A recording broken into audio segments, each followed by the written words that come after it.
Alright guys, sorry this video is running a bit longer than planned.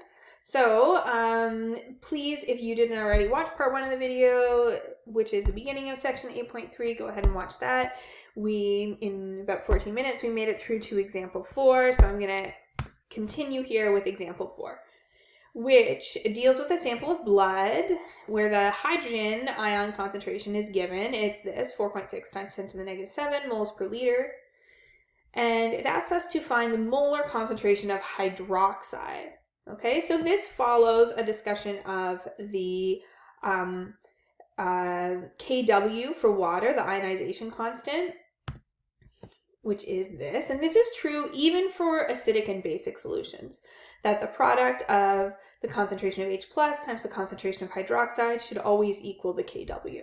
So I can use this to determine an unknown concentration of either hydroxide or hydrogen ions. Okay, so I know in this case I'm looking for the concentration of hydroxide, so I'm going to rearrange a formula so I can calculate that.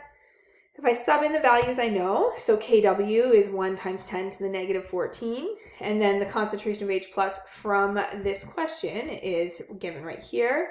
Then I just need to pull out my calculator, work this out. My concentration of hydroxide, 2.2 times 10 to the negative 8 moles per liter. Okay, then the last part of the question asks, is this solution acidic, basic, or neutral?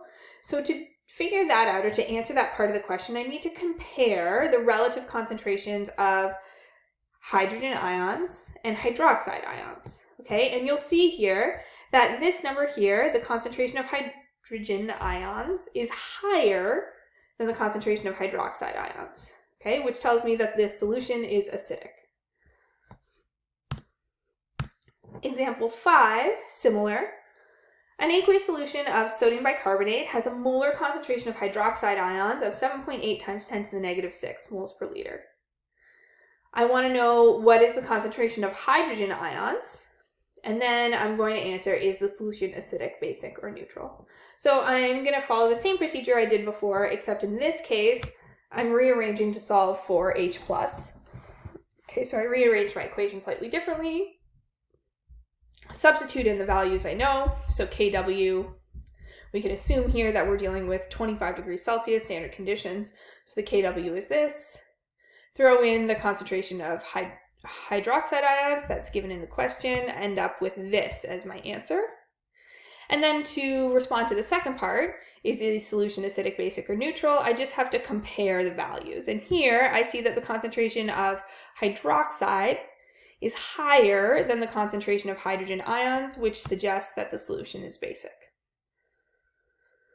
Okay, example 6.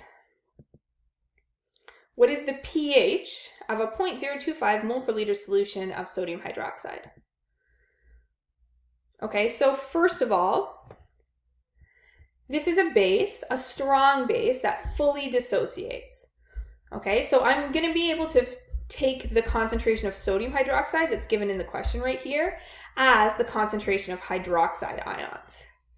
Now, this question is going to involve a couple steps because I want to figure out the pH, which is based on the concentration of hydrogen ions, but the information I'm given in the question only allows me to know the concentration of hydroxide ions. So I have to use the Kw to figure this out.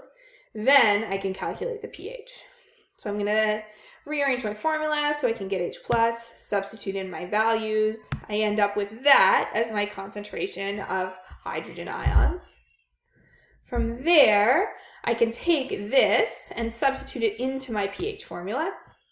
Okay, so remembering that pH is the negative log of H plus, and if you missed the first part of the video, you might not be familiar with that. You should go back and watch it. Substitute my value in. Probably you're going to want to use a calculator for this, and I end up with a pH of 12.40.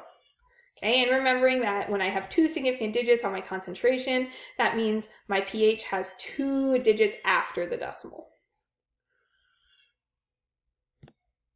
Okay, just a little note here, just so you know, pH, or neutral pH, is actually temperature dependent. Okay, and that's because water is going to ionize more. The rate of ionization is going to increase with increasing temperature. So you can see the Kw actually increases as temperature goes up between the freezing point and boiling point of water. And that means that the pH of a neutral solution is also going to decrease as the temperature goes up.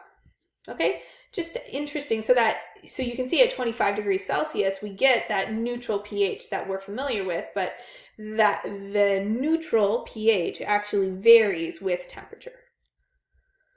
One of our students did a kind of a neat IA trying to explore the mathematical relationship here. Okay, pOH is a concept very similar to pH, except it's based on the concentration of hydroxide rather than the concentration of hydrogen ions. Okay, so the equation to calculate pOH looks very similar to the equation to calculate pH, except I'm using the concentration of hydroxide ions. And then I could rearrange it to look like that. Okay, and this works very much the same way, except it's measuring sort of the strength of a base. So if I have a very low pOH, that tells me that I have a very basic solution. Now, there's also this cool relationship. Because of the Kw, there's a relationship between the pH and the pOH. At 25 degrees Celsius, the sum of the pH and the pOH will always be 14. Okay, so we could use that relationship as just sort of another tool in our toolbox if we're asked to calculate unknowns regarding an acidic or basic solution. And then that is the end. So we've got a few practice questions here. You can look them up directly in your textbook, or I've copied them here so you can take a look at them there. You might also want to read section 8.3 in your textbook to get a little more background on this and some cool nature of science facts. And then let me know if you have trouble with any of these questions or if you want to take them up. And thanks so much for watching. Have a good day.